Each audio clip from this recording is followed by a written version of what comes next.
Shampoo എല്ലാ ദിവസവും നമ്മൾ തലയിൽ ഉപയോഗിക്കേണ്ട ആവശ്യമുണ്ടോ? അത് ഇന്ന് എല്ലാവരും നമ്മളുടെ അടുത്ത് ഒ.പിയിൽ വന്ന് ചോദിക്കുന്ന ഒരു ക്വസ്റ്റ്യനാണ്. വളരെ റെലവൻ്റ് ആയ ഒരു ക്വസ്റ്റ്യനാണ് അല്ലേ? നമ്മുടെ തലയിൽ കൂടുതലായിട്ടും നമ്മൾ ഇന്ന് എക്സ്പോസ്ഡ് ആണ്. ശരിക്കും പറഞ്ഞാൽ പൊടി, ചളി, അതുപോലെ തന്നെ വിയർപ്പ് കൂടുതലായിട്ട് തലയിൽ നിൽക്കുക.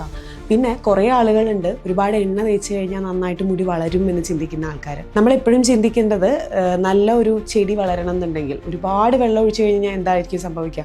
അതുപോലെ തന്നെ ഒരുപാട് എണ്ണ അപ്ലൈ ചെയ്തിട്ട് മസാജ് ചെയ്യുന്നത് കൊണ്ട് പ്രത്യേകിച്ചൊരു ഗുണം ഉണ്ടാവേണ്ട കാര്യമില്ല. അത് തലയിൽ അങ്ങനെ തന്നെ നിൽക്കുകയാണ്. ഞാൻ നേരത്തെ പറഞ്ഞ പോലെ തന്നെ നമുക്ക് കൂടുതൽ എക്സ്പോഷർ ഇത്തരത്തിലുള്ള സാഹചര്യത്തിൽ ഉണ്ടാവുക കൂടി ചെയ്യുമ്പോൾ അത് നമ്മുടെ മുടിക്ക് നെഗറ്റീവായിട്ടുള്ള ഒരു റിസൾട്ടാണ് ഉണ്ടാക്കുന്നത്. നമ്മൾ സാധാരണയായിട്ട് റെക്കമെൻഡ് ചെയ്യുന്നത് മൈൽഡ് ആയിട്ടുള്ള ഷാംപൂസ്, അധികം കെമിക്കൽ ആയിട്ടുള്ള ഷാംപൂസ് അല്ലാതെ വീക്ക്ലി ട്വൈസ് യൂസ് ചെയ്യാനാണ് പറയാറുള്ളത്. കാരണം ക്ലെൻസിങ് വളരെ ഇമ്പോർട്ടൻ്റ് ആണ്. നമ്മളുടെ സ്കാൽപ്പ് അതിൻ്റെ ഹൈജീൻ അനുസരിച്ചിട്ടിരിക്കും, അതിൻ്റെ ക്വാളിറ്റി അനുസരിച്ചിരിക്കും ഹെയർ ഫോളിക്കിൾസിന് ഉണ്ടാവുന്ന ഹെൽത്ത് എന്ന് പറയുന്നത്.